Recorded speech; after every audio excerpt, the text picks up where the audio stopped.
Eto, mainit na balita. Grabe to mga idol kay Soto. Nasa mahigit 3 million daw kada laro sa FIBA window. Coach Tim Cone sinabing mas higit pa dyan ang value ni Kai ngayon sa Gilas. Para sa'yo idol, worth it nga ba ang bayad na yan for Kai para sa 2 game every FIBA window? Tara pag-usapan natin ngayong araw. Pero bago yan, like and subscribe lang mga kabady para sa latest basketball news and highlights.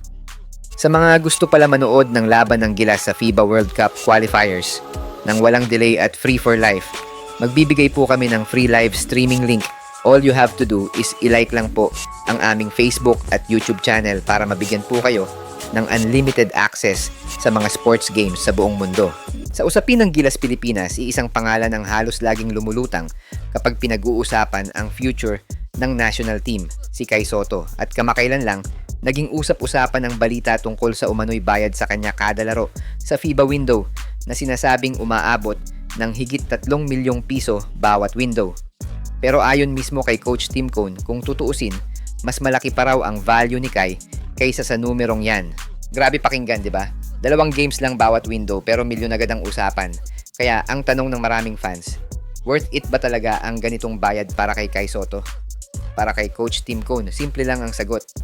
Hindi raw basta-basta mapapalitan ang impact ni Kai sa lineup ng Gilas. Sa kanyang pananaw, ibang level ang naidadagdag ng 7'3" center sa team, lalo na sa depensa, rim protection at presence sa ilalim. Kaya para kay Coach Tim Cone, mas malaki pa dapat ang value ni Kai kung pag-uusapan ang naibibigay nito sa national team. And well, let's be honest, si Kai naman talaga ang missing piece ng Gilas. Sa ilang laro ng Gilas laban sa mga malalaking teams tulad ng New Zealand, naging malaking factor ang kawalan niya sa paint dahil mas naging dominante ang kalaban sa loob. Kaya kung babalikan natin ang usapin ng bayad, hindi lang ito tungkol sa 2 games sa FIBA window. Ang binabayaran dito ay ang impact, gravity, at future ng program. Si Kai kasi ang isa sa mga rare na Filipino big man na may legit international size. Sa Asian basketball ngayon, kung saan maraming bansa ang may mga 7-footer at naturalized bigs, napakahalaga ng isang player na kayang sumabay sa physicality sa ilalim. Kaya sa pananaw ng coaching staff, hindi lang sweldo ang pinag-uusapan dito kundi strategic value. Para kay Coach Tim Cone, si Kai ang klase ng player na kumukumpleto sa roster, yung tipong kapag nandyan siya, mas buo ang identity ng Gilas.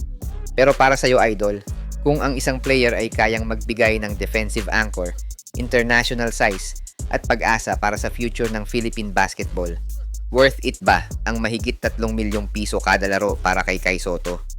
O sa tingin mo, may iba pang players na kayang magbigay ng parehong impact para sa Gilas maliban kay Kai?